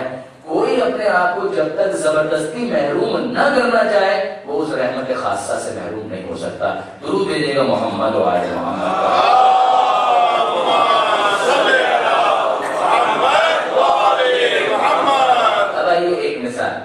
علامہ طالب ظہری صاحب ایک مرتبہ درس دیتے ہوئے یہ مثال انہوں نے ارشاد فرمائی، اور یہ مثال بھی بہت عمدہ ہے، اس مضمون کو سمجھنے کے لیے، اس کانسیپٹ کو سمجھنے کے لیے بہت عمدہ ہے. کہ یہ خدا توبہ قبول کرتا ہے، پہلے تو اصول وہی ہے کہ اگر کوئی ذرا برابر شر بھی کرے گا دیکھے گا مگر توبہ فوراً قبول کر لیتا ہے، سریع رضا ہے، بہت جلد راضی ہو جاتا ہے۔ اچھا اب یہ معاملہ کیا ہے؟ وہ مثال دیتے ہیں اور وہ ارشاد فرماتے ہیں کہ بچہ 2 سال کا 3 سال کا بھاگنے کے قابل ہو گیا ہے، شیطنت کرتا ہے اور بھاگتا ہے، کچھ کیا اس نے ایسا کام، اماں نے بولا تھا یہ مت کرنا، کر دیا، باپ نے بولا تھا یہ مت کرنا، کر دیا، اور بھاگا، وہ بھاگ رہا ہے کہ ابا مجھے پکڑ لے گا، باپ پیچھے پیچھے، اب وہ کتنا بھاگے گا، کتنا بھاگے گا؟ 3 سال کا 4 سال کا 5 سال کا بچہ ہے، بھاگ رہا ہے، کتنا بھاگے گا؟ بھاگتے بھاگتے بھاگتے پیچھے بھی دیکھ رہا ہے کہ اچھا یہ آنے والا، ابھی بس پکڑا، ابھی پکڑا، اس کو احساس ہو گیا کہ میں بھاگ تو نہیں سکتا ہوں، اس کو احساس ہو گیا کہ میں بھاگ تو نہیں سکتا ہوں، بجائے اس کے کہ وہ مزید بھاگتا، وہ پلٹا اور پلٹ کر ابا یا باپ کے قمیض کے دامن سے لپٹ جائے، ماں کی قمیض کے دامن سے لپٹ جائے، بجائے اس کے کہ مزید بھاگے، وہ بھاگ نہیں رہا، اب اس کا لگتا ہے کہ بھاگنا کیا، پکڑ تو لیں گے، وہ آگے آیا، پیچھے پلٹا اور پلٹ کر ماں کے قمیض کے دامن سے اس نے اپنے آپ کو لپٹا لیا۔ اب آپ مجھے بتائیے، علامہ فرماتے ہیں کہ اب آپ مجھے بتائیے کہ جیسے وہ یہ حرکت کرے گا کہ پلٹ کر آ گیا اور لپٹ گیا، تو وہ ماں کا غصہ محبت میں تبدیل ہوگا یا نہیں ہوگا؟ پہلے وہ بھاگ رہی تھی مارنے کے لیے اور اب جب یہ پلٹ کر آ گیا تو وہی غصہ محبت میں تبدیل ہو گیا۔ تو آپ پرورش کرنے والے ہیں، وہ پروردگار ہے۔ جب پرورش کرنے والی ماں کا غصہ محبت میں تبدیل ہو جاتا ہے تو اگر کوئی پلٹ آئے تو اس پروردگار کا غضب بھی رحمت میں بدل جاتا ہے۔ وہ اپنے بندوں کو معاف کرتا ہے، بس بندہ پلٹے تو صحیح، بس اتنی ریکوائرمنٹ پر وہ پلٹے تو صحیح، جیسے وہ پلٹے پھر پروردگار اسے معاف کرنے کے لیے تیار ہے، سینے سے لگانے کے لیے تیار ہے۔ ہاں اب ایک بڑا ٹرکی کوشچن وہ یہ کہ صاحب اس کا مطلب تو یہ ہے کہ یہ اور وہ برابر ہو گئے، کون دو؟ ایک وہ کہ جو پہلے سے گناہ سے بچتا رہا، اور دوسرا وہ کہ جس نے گناہ کر کے اپنے دامن کو پورا آلودہ کر لیا اور اب توبہ کر کے راہ راست کے اوپر آ گیا۔ اچھا توبہ کو انکریج تو کیا، آخر تک کیا ہے، یہ حدیث بھی سن لیجیے، من تاب قبل موتہ بسنۃ قبلت توبتہ۔ عجیب ہے، اس مضمون کی احادیث کی کتاب میں آج کل جو سافٹ ویئر آ گئے ہیں تو ان کو چیک کرنا اتنا مشکل نہیں رہا، اگر غلطی نہیں کرا 8-10 کتابوں میں یہ حدیث موجود ہے، شاید اس سے بھی زیادہ ہوں، شاید اس سے بھی زیادہ ہوں، تھوڑے بہت ڈفرینسز کے ساتھ 19-20 کا جو فرق ہوتا ہے، کبھی کبھی رپورٹنگ میں ہوتا ہے، لیکن میں خلاصہ عرض کر رہا ہوں کہ من تاب قبل موتہ بسنۃ قبلت توبتہ۔ عجیب حدیث ہے کہ اگر کوئی اپنی موت سے 1 سال پہلے توبہ کر لے اس کی توبہ قبول ہو جائے گی۔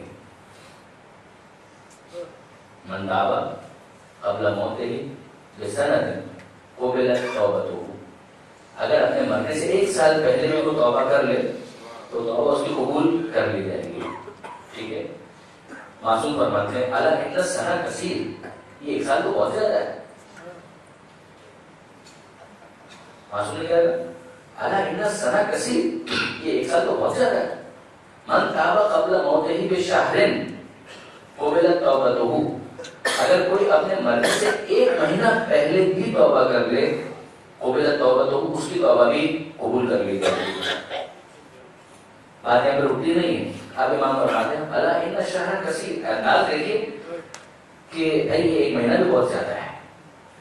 پھر امام فرماتے ہیں من تاب قبل موتہ باسبوع قبلت توبتہ، کہ اگر کوئی اپنے مرنے سے 1 ہفتہ پہلے بھی توبہ کر لے تو قبلت توبتہ، تو اس کی توبہ بھی قبول کر لی جائے گی۔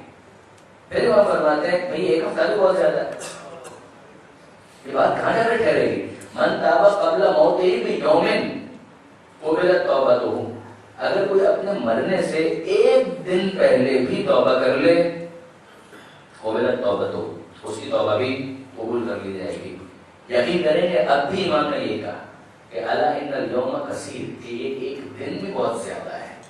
من تاب قبل موتہ بساعۃ قبلت توبتہ، کہ اگر کوئی اپنے مرنے سے 1 ساعت پہلے، اور ساعت کا ترجمہ علامہ سید علی نقوی صاحب نے اس حدیث کے لیے کیا لمحہ، کہ کہ اگر کوئی اپنے مرنے سے ایک لمحہ پہلے بھی توبہ کر لے تو قبلت توبہ تو اس کی توبہ بھی قبول کر لی جائے گی. تو بس اچھا ہے, مرنے سے ایک لمحہ پہلے ہی کریں گے. یہی تو نہیں پتا ہے کہ مرنا کب ہے, یہی تو نہیں پتا ہے کہ مرنا کب ہے. وہ تو میں نے کہا کاش کوئی ایسی ویب سائٹ ہوتی کہ جو www.yourlife.com کوئی گراف ہمیں نظر آ جائے کہ سال باقی ہے, مہینہ باقی ہے, دن باقی ہے یا ایک لمحہ باقی ہے. تو ہم نے سے تھوڑا متمانی کا سادات اور دوسرے صاحبان تقویٰ کو میں ایگزام کرتا ہوں. میں تو اتنا شریف نہیں ہوں کہ پھر اتنی پہلی توبہ کرنے کی کوشش کروں. پہلے ویب سائٹ دیکھوں کہ ہاں کتنا ٹائم باقی ہے, کتنا ٹائم باقی ہے. تو معصوم نے کہا ایک لمحہ پہلے بھی تو پتا تو چلے, اس کے بعد گڑ گڑا کے رو کے پروردگار کو جس طرح سے اولاد ماں کو راضی کر لیں تو ہم بھی راضی کر لیں گے. اتنا تو چلا ہی لیں گے, معاملہ ہو جائے گا. نہیں چلے گا. یہ تو نہیں پتا ہے کہ اگلا لمحہ جو ممبر پر ہے وہ آخری ہے یا گھر پر بھی پہنچنا نصیب ہوگا یا اپنے وطن پہنچنا نصیب ہوگا. یہ تو نہیں پتا ہے. اسی لیے کہا گیا کہ ہر سانس کو آخری سانس سمجھو. اسی لیے کہا گیا کہ ہاں ایسا تو ہے, خدا تو توبہ قبول کرنے کے لیے تیار ہے, مگر یہی تو تمہیں نہیں معلوم ہے کہ وہ لمحہ کب آنے والا ہے. وہ لمحہ کب آنے والا ہے. ایسا نہ ہو جائے جو فرعون کے ساتھ ہوا تھا کہ جب بالکل غرق ہونے لگا. یہ سورہ یونس کے اندر ہے, یہ سورہ یونس کے اندر اگر توبہ ایک لمحہ پہلے بھی توبہ چلے گی تب تک پتا نہیں ہے. اعتبار سے موت آ گئی مگر اس سے پہلے توبہ کر لی, وہ ایکسیپٹیبل ہے. مگر اب جب عذاب بالکل سامنے آ گیا, جب وہ فرعون غرق ہونے لگا, جو قرآن ہے سورہ یونس کے اندر ہے کہ جب اس کو غرق کرنے کا عذاب اس نے دیکھ لیا کہ اب تو گیا, ناؤ آئی ایم گون, اب تو میں گیا, اب تو یہ عذاب آ گیا, میں تو غرق ہو رہا ہوں. اس نے کہا میں ایمان لایا, میں ایمان لایا. آمنت برب موسیٰ و ہارون, موسیٰ اور ہارون کے رب پر ایمان لایا. وہ اعلان کر رہا ہے پروردگار کیا کہتا ہے الان, اب یہ, اور اس سے پہلے جتنا فساد کر لیا, اب یہ توبہ کا دروازہ ہو گیا بند. ایک لمحہ پہلے بھی اگر توبہ کی ہوتی تو امکان قبولیت توبہ موجود تھا, مگر آنکھوں کے سامنے عذاب آنے کے بعد کا اب توبہ کا امکان ختم. اب اس کے بعد توبہ نہیں. ایک لمحہ پہلے بھی چل جاتا. یہ تو ایک بات ہوئی, واپس پڑھ لی وہ سوال.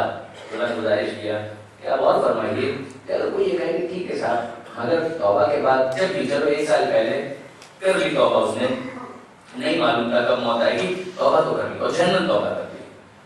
جتنے لیپسز تھے ان سب کو بھی کمپنسیٹ کرنے لگا اور سارے معاملات کو دیکھنے لگا, حقوق الناس بھی لوٹانے لگا, نمازیں بھی قضا پڑھنے لگا.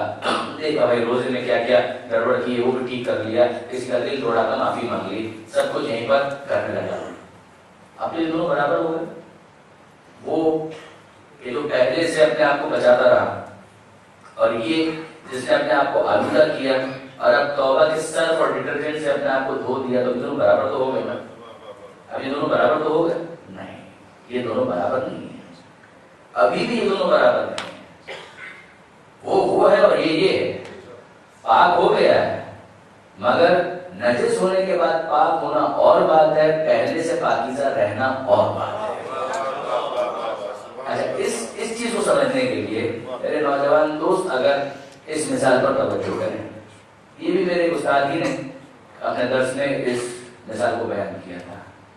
ایک بیٹا باپ کے ہاتھ سے نکل گیا, لاسٹ کیس, گنہگار, نہیں سنتا ہے, نہیں سنتا ہے.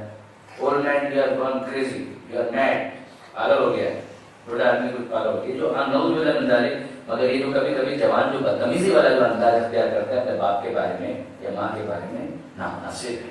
اور سنتے ہیں کہ یہ حرکتیں بھی ہوتی ہیں, یہاں پر تو نہیں ہوتی ہوگی مگر ویسٹ کے اندر کچھ زیادہ ہی ہوتی ہے. اچھا وہ باپ بیچارہ, بیٹا اب اس کا غلطی تو پہلے اس کی تھی, توجہ نہیں کی, تربیت کا انتظام نہیں کیا, اب یہ بچہ ہاتھ سے نکل گیا. نہ مکتب بھیجنے کے لیے تیار, نہ مدرسے بھیجنے کے لیے تیار, میوزک کی کلاسز کرنے کے لیے, کتاب قرآن کی کلاسز کرنے کے لیے کوئی توجہ نہیں, دین سکھانے کے لیے کوئی توجہ نہیں. یہ ساری حرکتیں ہوتی ہیں. پھر پرائز پے کرنا پڑتی ہے, ہر چیز کی پرائز ہے, وہ تو پے کرنا پڑے گی. تو اب وہ لڑکا باہر سے نکل گیا, اب کیا کریں؟ کسی نے ترکیب سکھائی یا خود اس کے ذہن میں آئی. اس نے اپنے بیٹے کو ایک دفعہ بلا کر کہا کہ بیٹا دیکھو تم بات تو مانو گے نہیں, میں جو بھی نصیحت کروں تم نے ماننا تو ہے نہیں. کہا کہ ہاں وہ تو آپ کو پتہ ہی ہے میں نہیں ماننے والا ہوں. کہا کہ اب میں تمہیں کوئی نصیحت نہیں کروں گا. کوئی نصیحت نہیں کروں گا. میں صرف ایک ریکویسٹ کرنا چاہتا ہوں. باپ کہہ رہا ہے بیٹے سے, اب یہاں بتائیے کیا ریکویسٹ ہے آپ کی؟ گناہ کرنا چاہتے ہو کرو, تم تو کھلم کھلا کرتے ہی ہو گناہ, تو جو گناہ کرنا چاہتے ہو کرو, نو پرابلم.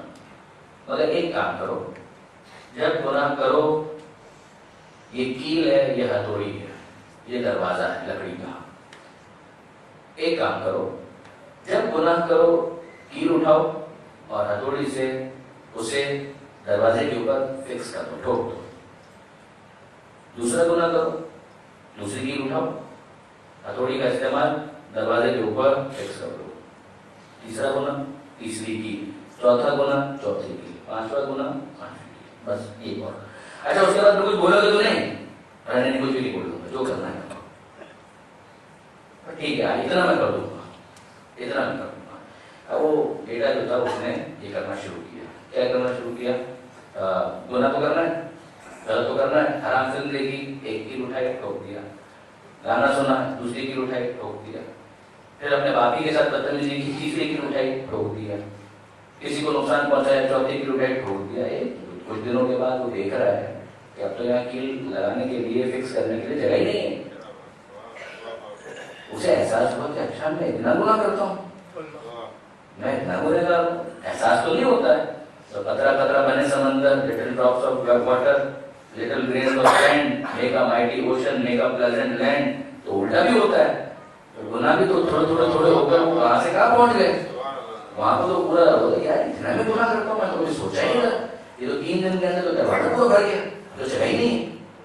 تو اب اسے بہت شرمندگی ہوئی. یہ ایک چیز جو ذہن میں ہو اور دل پر اثر انداز ہو جائے, ہندو میں فرق ہے. یہ دل میں بات اتر گئی کہ بھائی میں نے بہت کرے گا, 20 دن میں یہ ہو گیا تو پتا نہیں 30 دن میں کیا ہوگا, اور سال میں کیا ہوگا, اور زندگی میں کیا ہوگا.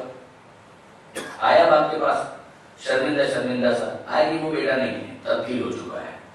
ایک انٹرنل اسپرچل ریوولوشن اس کے اندر آ چکا ہے. وہ کہتا ہے بابا جان مجھے اندازہ ہو گیا کہ میں نے بڑی غلطی کی, میں نے بہت گناہ کیے اور میں اب توبہ کرنا چاہتا ہوں. آپ خوش ہو گئے کہ بیٹا ویری گڈ, اب آپ میرے ساتھ. سیکنڈ ایکسرسائز, اب وہ کیا ہے کہ آؤ دیکھو یہ دروازہ, اس کے اوپر کیلیں خریدنی ہیں, بھرا ہوا ہے دروازہ کیلوں سے. اب ایک کام کرو, گناہ کا موقع ہے اور گناہ نہ کرو, ایک کیل نکال لو. دوسرا گناہ کا موقع ہے اور تم اپنے آپ کو کنٹرول کرو, گناہ نہ کرو, دوسری کیل نکال لو. کوئی نیکی کا کام کرو, نماز کا وقت ہے, نماز پڑھ لی, تیسری کیل نکال لو. کوئی اچھا کام کرو, چوتھی کیل نکال لو. Do like this. ٹھیک ہے, بیٹے نے کہا کہ یہ بھی کر لیتا ہوں, اور اب اس نے کرنا شروع کیا. اور پھر ایک وقت ایسا آیا کہ بیٹا باپ کے پاس خوش مزید 4-5 دن گزرے, بیٹا باپ کے پاس خوش کہ میں آج بہت خوش ہوں. کہا بیٹا کیا ہوا؟ کہا بابا یہ آ کر دیکھیے, اب اس دروازے پر کوئی کیل موجود نہیں ہے. باپ کا دل بھی خوش ہو گیا, آؤ بیٹا دیکھ لیں, کم آن ایسا میں لک. دونوں چلے اور جا کر دیکھا, بیٹا دیکھیں بابا یہاں پر اب کوئی کیل آپ کو نظر آتی ہے, کوئی کیل دروازے پر موجود نہیں ہے. باپ نے کہا ہاں بیٹا آئی ایم ریئلی گلیڈ, مجھے بہت خوشی ہوئی کہ آج دروازے پر کوئی کیل نہیں ہے. مگر ذرا غور سے دیکھو, کیل کوئی نہیں ہے, نشان سارے موجود ہیں. کیلیں تو ہٹ گئی, کیلیں ختم ہیں, مگر نشان بہرحال اس کے باقی ہیں, جنہیں کہا جاتا ہے آثار وضعی. یہ آثار وضعی تو بہرحال رہیں گے, یہ دونوں برابر نہیں ہو سکتے. وہ یہ جو پہلے سے پاک رہا اور دوسرا جو آلودہ ہونے کے بعد اپنے آپ کو پاکیزہ کرتا ہے, یہ اس نے پاکیزہ کیا, اس کو کریڈٹ جاتا ہے, یہ مبارکباد کا مستحق ہے. مگر بہرحال وہ اپنی جگہ پر زیادہ محترم ہے کہ جو پہلے دن سے پاکیزہ تھا. اب آپ اس کو پریکٹیکلی دیکھیں, کربلا کے اندر شہداء بہت سے ہیں, اور کیا کہنا ان سب کا, تم وطابت الارض التي فيها دفنتم وفزتم فوزا عظیما فیا لیتنی كنت معكم وافوز معكم. ہم پڑھتے ہیں, ہمیں تعلیم یہ کیا گیا ہے, تم خود بھی پاک ہوئے, وطابت الارض التي فيها دفنتم, وہ زمین بھی تمہارے صدقے میں پاک ہوئی کہ جس میں تم دفن کیے گئے, وفزتم فوزا عظیما, اور تم نے عظیم کامیابی کو حاصل کیا.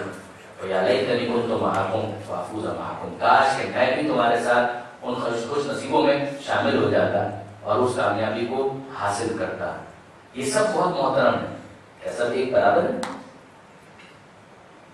توجہ ہے کہ یہ سب ایک برابر ہے؟ یہ سب ایک برابر نہیں ہے. سب شہدائے کربلا ہیں. کیا کہنا ہے؟ ان کا مقام وہ ہوگا کہ جسے دیکھ کر لوگ رشک کریں گے میدان قیامت میں. مگر کیا سب برابر ہے؟ یعنی میں امام حسین کی بات نہیں کر رہا، وہ تو امام ہے اپنی جگہ پر. میں حضرت عباس کی بھی بات نہیں کرتا.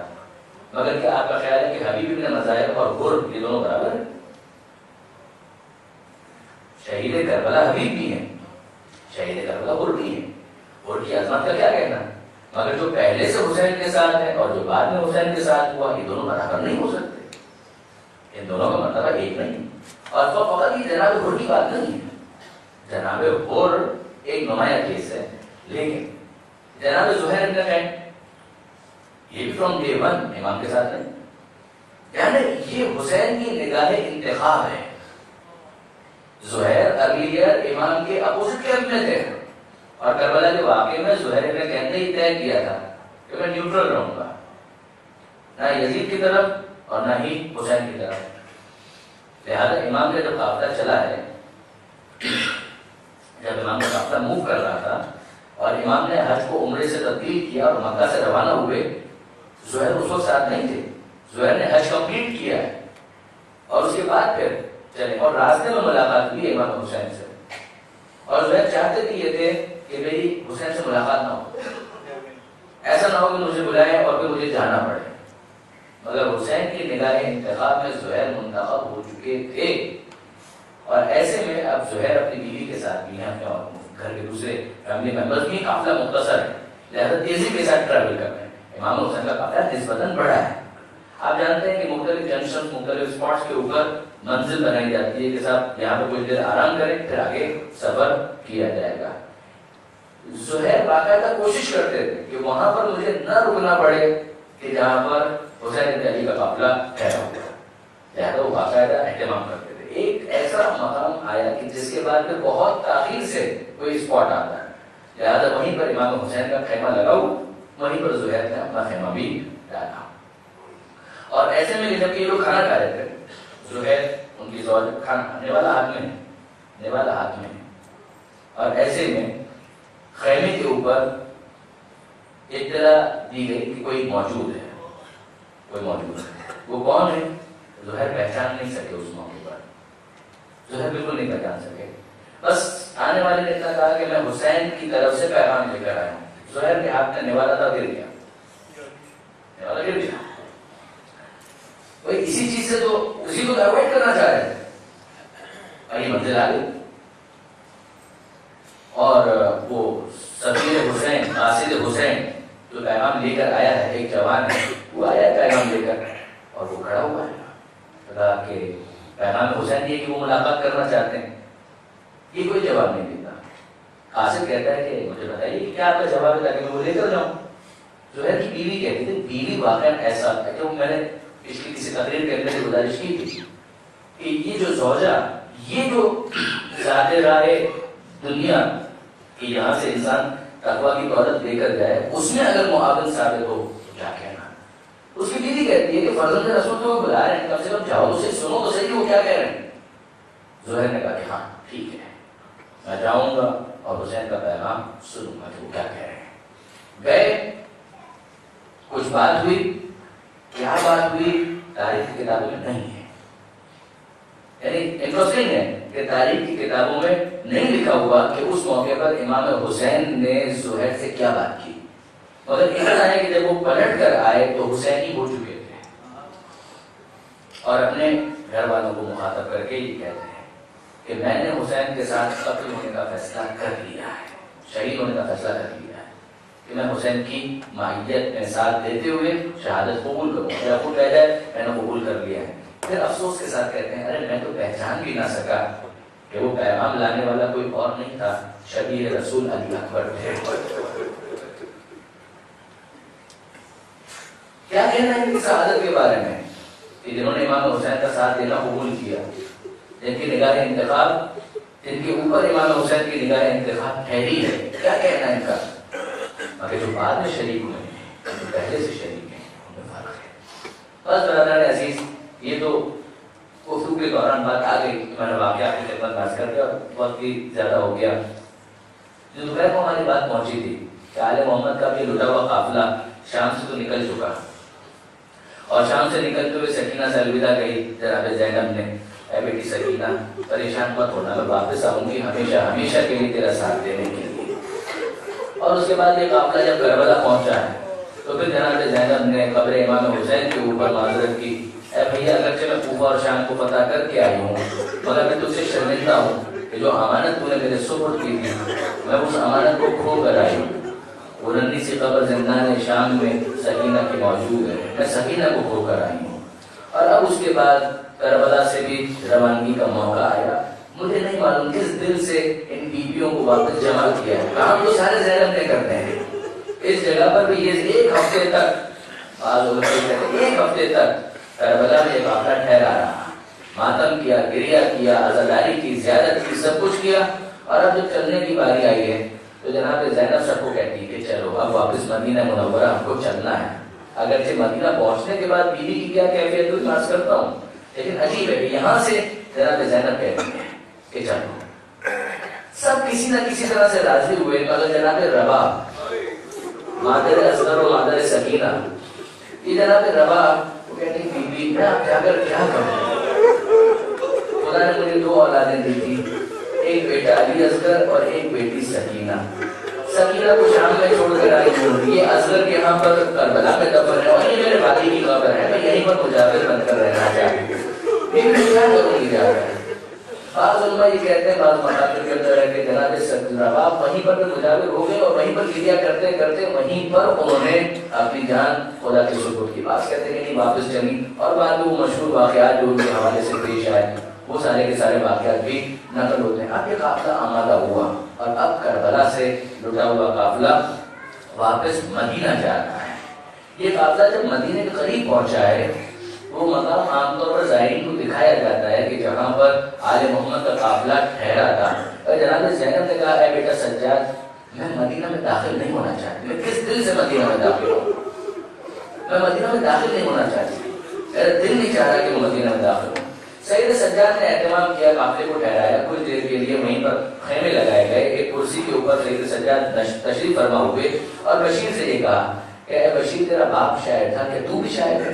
سید سجاد چاہتے ہی ہیں کہ اب جب لوگ آئے، گھر کی خواتین آئے، رشتے دار آئے، تو شاید جناب زینب کا دل کچھ سمجھے اور مدینہ منورہ میں داخل ہونے کی کوئی ہمت ہو سکے۔ اے بشیر تیرا باپ شاعر تھا، تو بھی شعر کہتا ہے؟ کہا کہ ہاں مولا میں بھی شعر کہہ دیتا ہوں، جاؤ اور جا کر شہر مدینہ میں ہمارے آنے کا اعلان کر دو۔ اور اب مدینہ کے اندر بشیر یہ کہتا ہوا چلا کہ یا اہل یثرب لا مقام لکم بہا، اے مدینہ کے رہنے والوں، مدینہ رہنے کے قابل کہاں رہا؟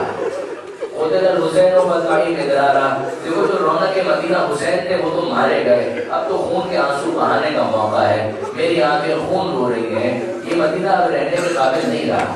اب یہ مدینے کے لوگ آئے اور باہر آ کر امام سید سجاد ایک پورا خطبہ ہے جو سید سجاد نے اس موقع پر ارشاد فرمایا ہے۔ تمام بیویاں آ رہی ہیں آہستہ آہستہ، محلہ بنی ہاشم خواتین باہر نکل رہی ہیں، جناب ام سلمہ آ رہی ہیں، بی بی ام البنین آ رہی ہیں، بی بی فاطمہ صغرا آ رہی ہیں، یہ سب کے سب آئے اور دیگر افراد بھی آئے۔ سید سجاد نے خطبہ دیا اور اس خطبے میں پہلے تو حمد پروردگار کہ حمد ہے اس خدا کی کہ جس نے اس امتحان کے لیے ہمارا انتخاب کیا، اور اس کے اختتام میں فرماتے ہیں سید سجاد کہ خدا نے، اللہ کے رسول نے ہم سے محبت کا حکم دیا تھا، ظلم کرنے کا تو حکم نہیں دیا تھا، لیکن اگر ظلم کرنے کا بھی حکم دیا ہوتا تو اتنے مظالم نہ ڈھائے جاتے جو محبت کے حکم کے بعد ہم پر ڈھائے گئے۔ سید سجاد اپنا خطبہ دیتے ہیں، اب یہ بیویاں آ چکی ہیں اور ایسے میں عبداللہ ابن جعفر تیار وہ تلاش کر رہے ہیں، زوجہ ہے جناب زینب ان کی۔ سید سجاد سے کسی اور سے پوچھا کہ میری زوجہ زینب کہاں ہے؟ کہا کہ اے عبداللہ وہ خیمہ جو ہے اس خیمے کے اندر بی بی زینب تشریف فرمائے۔ عبداللہ اس خیمے کے اندر داخل ہوئے اور یہ کہتے ہوئے باہر آ گیا، اے ضعیفہ مجھے معاف کیجیے گا، کسی نے مجھے کہا تھا کہ میری زوجہ کا خیمہ ہے، مجھے معاف کیجیے گا، مجھے کسی نے غلط بتا دیا تھا کہ میری زوجہ کا خیمہ ہے، اس لیے زینب کا خیمہ سمجھ کر میں خیمے کے اندر آ گیا۔ اب جناب زینب